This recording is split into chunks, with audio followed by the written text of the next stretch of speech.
आजको यस श्री चौराहा माध्यमिक विद्यालयको 62औं वार्षिकोत्सव तथा अभिभावक दिवसका अध्यक्ष तथा यस विद्यालयका विद्यालय व्यवस्थापन समितिका अध्यक्षज्यू, मञ्चासीन गलकोट नगरपालिका शिक्षा युवा तथा खेलकुद शाखाको प्रास मनुसिंजाले म्याडम, त्यसैगरी मञ्चमा आसन ग्रहण गरिराख्नुभएका जनप्रतिनिधिज्यूहरू, त्यसैगरी महेन्द्र माध्यमिक विद्यालयका रेम सर लगायत बुद्धिजीवी यस विद्यालय व्यवस्थापन समितिका सदस्यज्यूहरू, अभिभावकज्यूहरू र यस 62औं वार्षिक उत्सवलाई सफल पार्नको लागि विद्यालयका धेरै कुराहरू हेर्न, सिक्न, जान्न यस कार्यक्रममा आउनुभएका अभिभावकज्यूहरू र विद्यार्थी भाइ बहिनीहरू, यस विद्यालयका शिक्षक साथीहरू, सर्वप्रथम म यस विद्यालयले 62औं वार्षिक उत्सव मनाइरहँदा सर्वप्रथम मैले यस विद्यालयको स्थापना कालदेखि 62औं वर्षसम्म ल्याइपुर्याउने सबै आदरणीय विद्यालय व्यवस्थापन समितिका सबै पदाधिकारीज्यूहरूलाई, त्यसैगरी विगतदेखि हालसम्मका सबै प्रहज्यूहरूलाई, शिक्षक साथीहरूलाई र यस विद्यालय सेवा क्षेत्रका सम्पूर्ण अभिभावकज्यूहरूलाई हार्दिक सम्मान, हार्दिक धन्यवाद प्रकट गर्न चाहन्छु।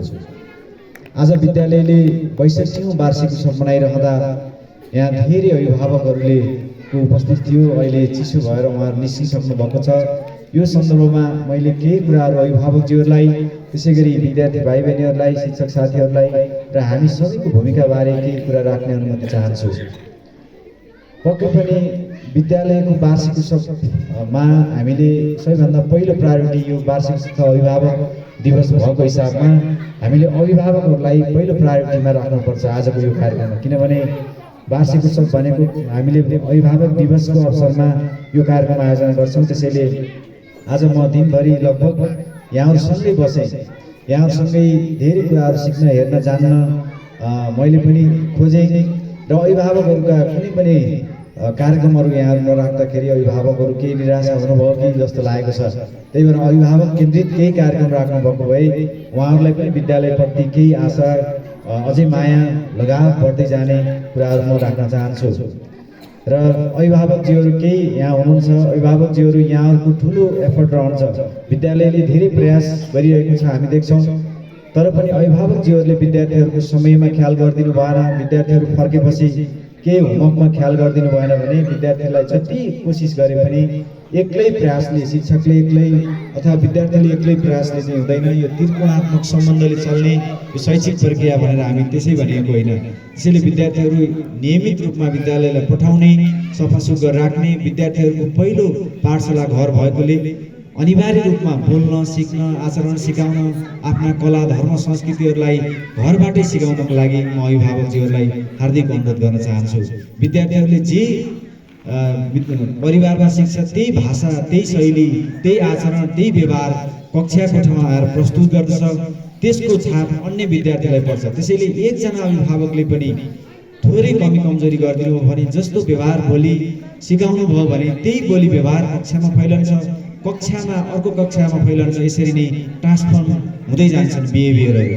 त्यसैले अभिभावकज्यूहरूले राम्रो आचरण, राम्रो व्यवहार, राम्रो बोलीचालीको, सभ्य भाषाको कुरा विद्यालय आउनुभन्दा पूर्व पहिलो पाठशाला मानिने घरबाट सिकाउनुपर्छ र सिकाएर मात्रै यहाँहरूको दायित्व पुरा हुन्छ भन्न चाहन्छु। त्यसै गरी धेरै अभिभावकहरूले आफ्नो नानीबाबुले होमवर्क गरेको छ कि छैन, विद्यालयमा कहिले पनि नआएको अभिलेख हामी बुझ्छौँ। हामीले प्रत्येक विद्यालयमा गएर मैले हेड सरहरूलाई भनिरहेको छु कि कति अभिभावकले वर्षभरिमा विद्यालयमा आएर आफ्नो नानीबाबुहरूको नतिजा वा अन्य गतिविधि बुझ्नुभयो त, त्यसको अभिलेख पनि यहाँ आज प्रतिवेदनमै उल्लेख गरिदिनु भएको भए आदरणीय प्रहज्यूको झन् यो काम अझै राम्रो हुन्थ्यो। किनभने आज अभिभावक दिवस हो, यहाँ धेरै अभिभावकहरू हुनुहुन्थ्यो, त्यसमा कुन अभिभावक, कति कक्षाको अभिभावकले कतिपटक आफ्नो नानीबाबुहरूको प्रगति बुझ्न आउनुभयो, कतिपटक आफ्नो विषय शिक्षकसँग कन्सल्ट गर्न आउनुभयो, कतिपटक आफ्नो चाहिँ नानीबाबुहरूको अनेक गतिविधि बुझ्न आउनुभयो, त्यसको अभिलेख हामी सरसर्ती राख्यौँ भने आज यो प्रतिवेदन मार्फतै अभिभावकज्यूहरूलाई सार्वजनिकरण गर्ने हो भने अभिभावकमा केही दायित्व बोध हुन्छ र फेरि पनि उहाँहरू आउनुहुन्छ र बुझ्नुहुन्छ भन्ने मलाई लाग्छ। र त्यसै गरी अब अभिभावकको पाटोबाट कुरा सकिसकेपछि अब जब विद्यार्थीहरू विद्यालयमा आउँछन्, अब अहिले हाम्रो धेरै अभिभावकहरू मलाई लाग्छ वैदेशिक क्रम जारी छ। अर्थात् पहिलो पाठशालामा पूर्ण रूपमा दायित्व लिने आमा बुवाको ल्याकिङ त्यहाँ पनि भएको छ र अब विद्यालयमा आइसकेपछि पूर्ण अर्को दोस्रो अभिभावकत्वको रूपमा विद्यार्थीहरूले शिक्षकहरूलाई पाउनुहुन्छ। त्यसैले यहाँको पहिलो काम अब फेरि असल अभिभावकत्व ग्रहण गर्ने पनि भएको छ। किनभने हामीले लगभग सरस्वती गलकोट नगरपालिकामा डाटा निकाल्ने हो भने धेरै अभिभावकहरू जसले जन्माउनु भयो उहाँहरू अभिभावक विहीन बच्चाहरूको प्रतिशत भन्दै 50-60% भन्दा नागेको छ। यसको अर्थ कुशल अभिभावकत्व जसले आनी बानी बोली व्यवहार सबै सिकाउनुहुन्छ उहाँहरू वैदेशिक रोजगारमा हुनुहुन्छ र कसैको जिम्मा लगाइएको छ या कोही हजुरबा हजुरआमाको फुपू अथवा अन्य आफन्तको घरमा बालबालिकाहरू बसिरहेका छन्, तिनलाई राम्रो व्यवहार सिकाउनको लागि अब अभिभावकबाट पनि त्यो कमजोरी भएको छ। त्यसैले फेरि अर्को जिम्मेवारी अभिभावकको जिम्मेवारी ग्रहण गर्न पनि शिक्षकहरूलाई आएको छ। यो सन्दर्भमा म यस विद्यालयमा अध्यापन गर्ने सबै गुरुहरूलाई म यो अनुरोध गर्न चाहन्छु कि विद्यार्थीहरूले असल अभिभावकत्वको खोजीमा पनि छन्, यहाँहरूले त्यसको चाहिँ भूमिकामा चाहिँ बस्नको लागि त्यो भूमिका निर्वाह गर्नको लागि हार्दिक अनुरोध गर्न चाहन्छु। र अर्को कुरा आयो, यहाँ विद्यालयको प्रगति प्रतिवेदन हामी सरस्वती हेऱ्यौँ, यहाँ चाहिँ धेरै प्रयासहरू गरिराख्नु भएको छ सरहरूले। प्रत्येक सम्मानका कार्यक्रमहरूमा एउटा वा दुईटा विद्यार्थी हामी देखेकै छौँ। यहाँका शिक्षक साथीहरूलाई हामी शिक्षक राष्ट्रिय शिक्षा दिवसको सम्मानको कार्यक्रममा देखेकै छौँ र पनि विद्यार्थी सङ्ख्या चाहिँ कमी भइरहेको छ। यो हामी चाहिँ सहर्षै ग्रहण गर्नुपर्छ। हामी गत वर्ष चौरा प्राविको चाहिँ एक विद्यालयलाई मर्ज गरेर बाल विकास मात्रै सञ्चालन गरेका छौँ। अब अहिले 67 शिक्षक र विद्यार्थीको डाटा हेर्दा त्यही अनुपातमा 5 देखि 6 जना विद्यार्थी मात्रै एकजना शिक्षकको भरमा आइपुगेको छ। र अभिभावक दिवसको अवसरमा म सबै अभिभावकजीहरूलाई यस सेवा क्षेत्रका आम अभिभावकजीहरूलाई के अनुरोध गर्न चाहन्छु भने हामीले यो विद्यालयलाई जब 61औं वर्षसम्म ल्याइ पुर्यायौँ, अब कतै ढल्ने हो कि अथवा कतै समायोजन हुने हो कि भन्ने डर चाहिँ सबैलाई छ। त्यसको लागि त्यसलाई समायोजन हुन नदिन, समायोजन हुनबाट बच्नको लागि सबैभन्दा आधारभूत आवश्यकता नै के हो भने विद्यार्थीहरू हुन्। कक्षा कोठामा विद्यार्थी भयो भने त्यसको आधारमा हरेक अनुदानहरू प्राप्त हुन्छन्, हरेक शिक्षक अनुदानका कोटाहरू निर्धारण गरिन्छ। त्यसको लागि म आदरणीय अभिभावकजीहरूलाई यस विद्यालयलाई पहिलो प्रायोरिटीमा राख्न, यस सेवा क्षेत्रका सबै अभिभावकजीहरूलाई यस विद्यालयलाई पूर्ण रूपमा विश्वास गरेर विद्यार्थीहरूलाई यही विद्यालयमा पठाउनको लागि म हार्दिक अनुरोध गर्न चाहन्छु। र हामी आज जसरी जमघट भएका छौँ यही विद्यालयको कारणबाट हो।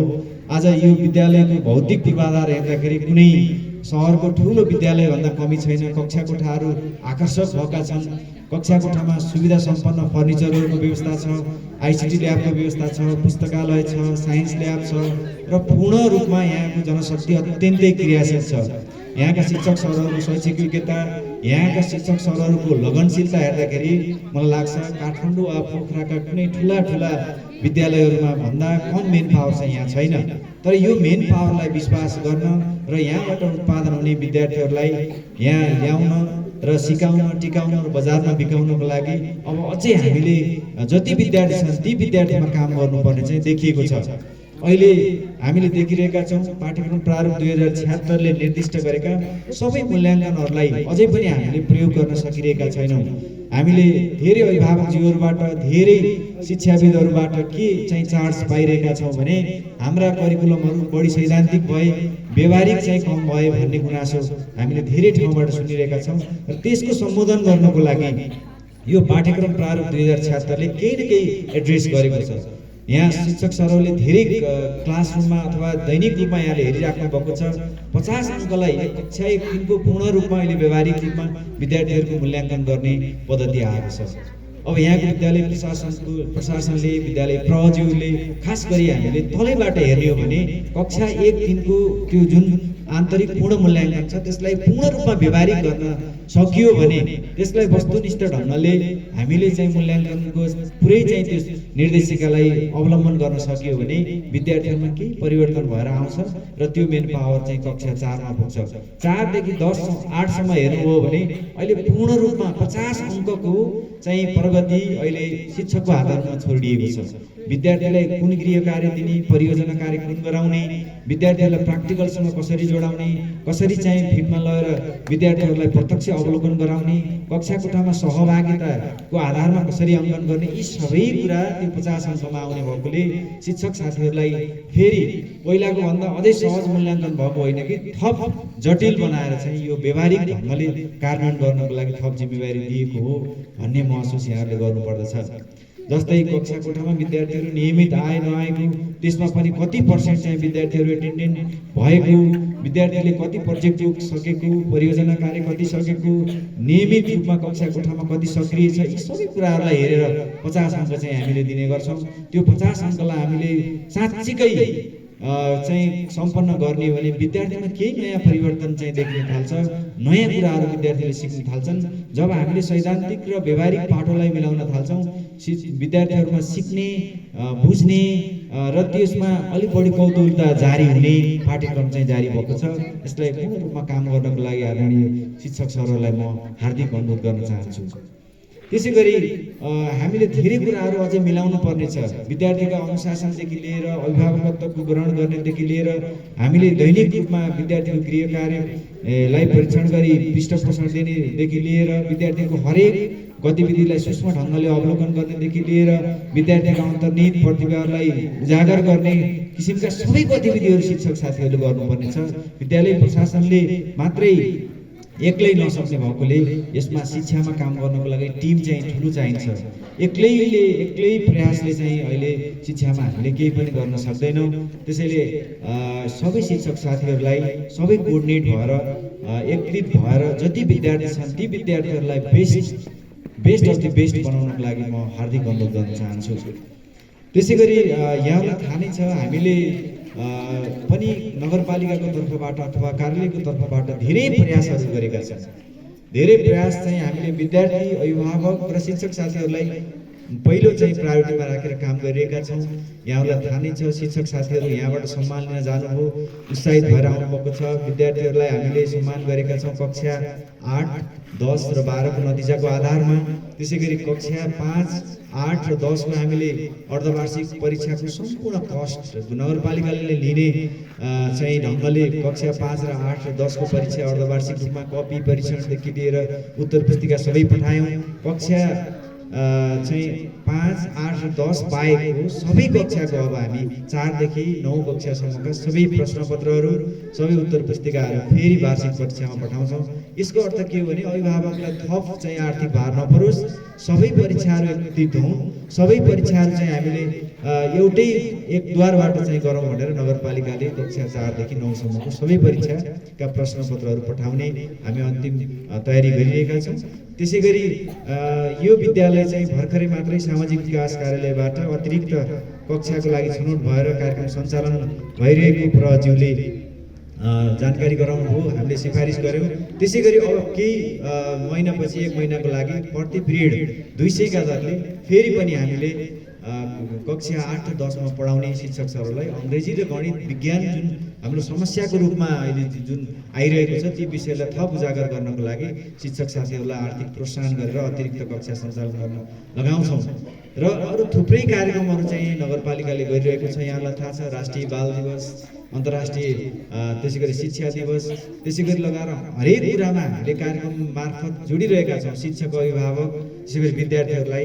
अब हामी शैक्षिक प्रदर्शनीमा पनि यहाँको विद्यालयको चाहिँ हरेक शैक्षिक गतिविधिहरू पनि त्यहाँ हेर्नेछौँ। आज दिनभरि पनि हामीले शैक्षिक गतिविधिहरू हेऱ्यौँ। विद्यार्थीहरूलाई सुधार गर्नुपर्ने पाटा पनि धेरै छन्, सुधार गर्नुपर्ने भएको छ, तर धेरै कुराहरू अझै तारतम्य नमिले जस्तो कतै ल्याकिङ भयो जस्तो देखिन्छ। यी कुराहरूलाई मिलाउनको लागि एक्लैले सक्नुहुन्न, सबै टिमलाई कोअर्डिनेट गरेर अगाडि लैजानको लागि म हार्दिक अनुरोध गर्न चाहन्छु।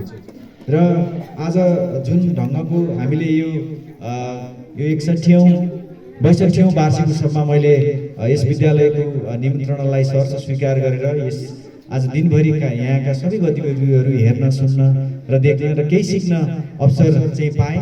यसबाट चाहिँ हामीलाई के फिल भइरहेको छ भने अझै पनि धेरै कामहरू विद्यार्थीहरूको व्यवहार परिवर्तन गर्नको लागि सिङ्गो कार्यालयदेखि न्यूनतम चाहिँ सिकाइ उपलब्धि गर्ने विद्यार्थीसम्म पुग्नुपर्छ जस्तो लाग्छ।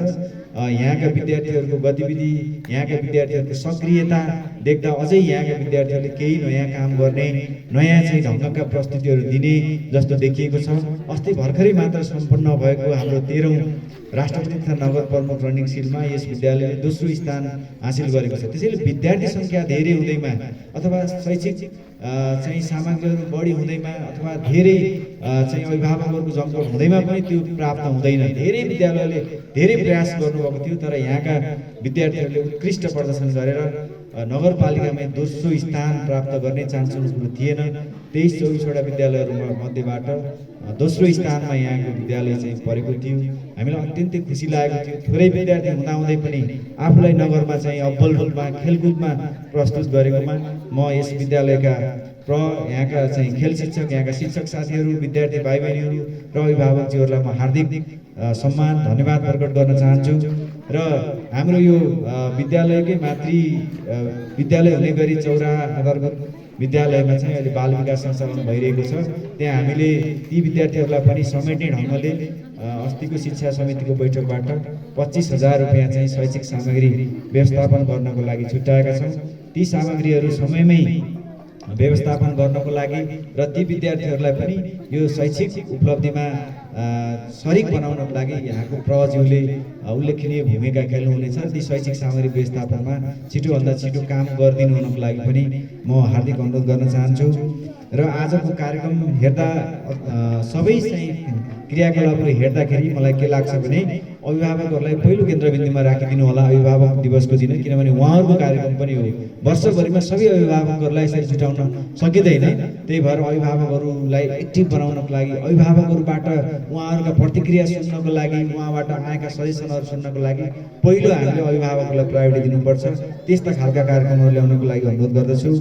त्यसै गरी यहाँको शैक्षिक उपलब्धि हामीले हेऱ्यौँ, सरले पनि प्रस्तुत गर्नुभयो। अझै हामी कतिसम्म पुग्ने, यो शैक्षिक सत्रको अन्त्यमा हामीले कति पुर्याउने नतिजालाई, त्यसलाई पनि हाम्रो शिक्षक सरहरूको प्रतिबद्धता पत्रसहितको चाहिँ कार्यक्रम आज अभिभावक समक्ष राख्नुभएको भए अझै चाहिँ बेटर हुन्थ्यो। अभिभावकहरूले हाम्रो विद्यालयले सुधार गर्ने पक्षमा काम गरेको छ भन्ने अनुभूति चाहिँ थाहा पाउनुहुन्थ्यो भन्ने चाहन्छु।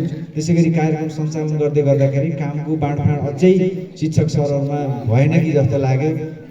सरले प्रतिवेदन पढ्दै हुनुहुन्थ्यो। यहाँको त्यो व्यवस्थापन गर्ने पाटो अरू शिक्षक साथीहरूलाई पनि जिम्मा दिँदै जानुपर्छ जस्तो लाग्छ। र हाम्रो पाठ्यक्रम अहिले सक्षमतामा आधारित पाठ्यक्रम हो। त्यसैले विद्यार्थीहरूलाई पूर्ण रूपमा प्रविधि मैत्री सिपयुक्त गुणस्तरीय शिक्षा प्रदान गर्नको लागि हामी सबै शिक्षक पनि सबल बन्नुपर्नेछ। किनभने हामीले हिजो सिक्दै आएका टिचिङ मेथडहरू, टिचिङ प्रोसिजरहरू आज एक्सपायर हुन थालेका छन्। एआईको जमाना आएको छ, आर्टिफिसियल इन्टेलिजेन्स। अनि त्यस्तै गरी कम्प्युटरमा सयौँ चाहिँ वेबसाइटहरू दिनानुदिन उत्पादन भइरहेका छन्। विद्यार्थीहरूलाई एक क्लिकको आधारमा अध्यापन गराउने सफ्टवेयरहरू आइरहेका छन्। त्यसलाई सिक्नको लागि शिक्षक साथीहरू पनि उत्साहित हुनुपर्छ। तपाईँहरूले जति सिक्नुभयो त्यति विद्यार्थीलाई चाहिँ सिकाउने अवसर जुड्छ। त्यसैले हामीले सिपमा, हामी कम्प्युटरमा पनि अगाडि चाहिँ बढ्नुपर्छ। र नरबहादुर सरले भने जस्तै हामीलाई पनि अहिले फिल भइरहेको छ, किनभने हामीले कम्प्युटर शिक्षालाई रिप्लेस गरेर स्थानीय पाठ्यक्रम हाल्दाखेरि कतै कतै हाम्रो कम्प्युटर चाहिँ जुन आवश्यक हो, जुन विषयवस्तु विद्यार्थीहरूलाई डेलिभर गर्नुपर्ने विषय थियो, त्यो कतै ओझेलमा परेको छ कि भन्ने पनि लागेको छ। अब हामी छिट्टै नै स्थानीय विषयमा पनि कम्प्युटरलाई समेट्न सकिने विषयवस्तु राख्ने चाहिँ छलफलमा छौँ। र यो वर्ष वा अर्को वर्षबाट केही करिकुलममा चाहिँ रिभाइज गरेर स्थानीय विषयवस्तुमा कम्प्युटरका कोर्सहरू राख्ने र साइन्स र टेक्नोलोजीलाई पनि अहिले सबै कम्प्युटरका विषयहरू साइन्स र टेक्नोलोजी विषयमा राखेको हुनाले थोरै विज्ञान सरहरूलाई पनि त्यहाँबाट मुक्ति गराएर त्यो साइन्स र टेक्नोलोजीको पार्ट चाहिँ स्थानीय विषयसँग जोड्ने हाम्रो चाहिँ लक्ष्य छ। र सबै कुरा गरिरहँदाखेरि म अन्त्यमा के भन्न चाहन्छु भने गलकोट नगरपालिकाको अथवा हाम्रो कार्यालयको प्रमुख चाहिँ जोड के हो भने सिकाइ उपलब्धिमा वृद्धि गर्ने हो। विद्यार्थीहरूमा भएका सबै शैक्षिक उपलब्धिहरूलाई सरसर्ती हेर्दाखेरि कक्षा 5, 8, 10 र 12 को नतिजा हामीले ट्याली गरेर हेर्दाखेरि नतिजामा हामी सन्तोष मान्ने कुनै पनि विद्यालयको नतिजा छैन। त्यसैले यस विद्यालय पनि मेहनत गरिराख्नु भएको छ, अतिरिक्त कक्षा सञ्चालन गर्नुभएको छ, विद्यार्थीसँग अभिभावकसँग यहाँहरू बसिराख्नु भएको छ। त्यही पनि नतिजामा भने हामी सन्तोष मान्ने, पूर्ण रूपमा सन्तोष मान्ने ठाउँ देखिएको छैन। त्यसैले आदरणीय शिक्षक साथीहरूलाई, अभिभावकज्यूहरूलाई र विद्यार्थी भाइ बहिनीहरूलाई नतिजा सुधारतर्फ जान, शैक्षिक उपलब्धिलाई वृद्धि गर्नको लागि म विद्यालय व्यवस्थापन समितिलाई पनि पटक पटक विद्यालयमा आउने, शैक्षिक गतिविधिहरूको बारेमा बुझ्ने र ठोस शिक्षकहरूका राय सुझावहरूलाई पनि सम्बोधन गर्नको लागि विद्यालय व्यवस्थापन समिति सधैँ तयार भएर चाहिँ अगाडि बढ्नको लागि म विद्यालय व्यवस्थापन समितिका अध्यक्षज्यूलाई पनि अनुरोध गर्दछु। त्यसै गरी शिक्षक साथीहरूलाई हाम्रो पहिलो जोड अब भने विद्यार्थीको व्यवहार परिवर्तन गर्ने र सिकाइ उपलब्धिलाई वृद्धि गर्ने भएकोले यहाँ त्योतर्फ ध्यान दिन चाहिँ पहिलो प्रायोरिटीमा त्यो कामलाई राख्नको लागि म हार्दिक अनुरोध गर्न चाहन्छु। र आज यो 62औं वार्षिक उत्सवमा मलाई प्रमुख अतिथिको रूपमा निमन्त्रणा दिनुभएकोमा विद्यालय व्यवस्थापन समितिका सम्पूर्ण पदाधिकारीज्यूहरूलाई हार्दिक धन्यवाद प्रकट गर्दै यस विद्यालय 62औं होइन 100औं वर्षसम्म बाँचिराख्नुपर्छ। यस दुर्गम भेगमा अथवा नगरपालिकाको तल्लो बेल्टभन्दा उपल्लो बेल्टलाई समेटेको यस विद्यालय अझै 100औं वर्ष चाहिँ यस सेवा क्षेत्रका मानिसहरूका निम्न वर्गका चाहिँ विद्यार्थी भाइ बहिनीहरूका चाहिँ आम आवश्यकताहरूलाई बुझ्नको लागि यो विद्यालयले काम गर्नुपर्छ र त्यसको लागि यहाँको विद्यालय सेवा क्षेत्रका अभिभावकज्यूहरू, शिक्षक साथीहरू, विद्यालय व्यवस्थापनका सबै सरहरूलाई म अझै पनि यो विद्यालयलाई सिकाउन, टिकाउन, यहाँ आउने विद्यार्थीहरूलाई बजारमा बिकाउनको लागि सधैँ तयार अवस्थामा बस्न र विद्यालयलाई 100औं वर्ष चाहिँ यसरी नै वार्षिक उत्सव मनाउने वातावरण सिर्जना गर्नको लागि हार्दिक अनुरोध गर्दै यस विद्यालयको पूर्ण सफलताको कामना गर्दै मेरो भनाइहरू यही अन्त्य गर्दछु। धन्यवाद।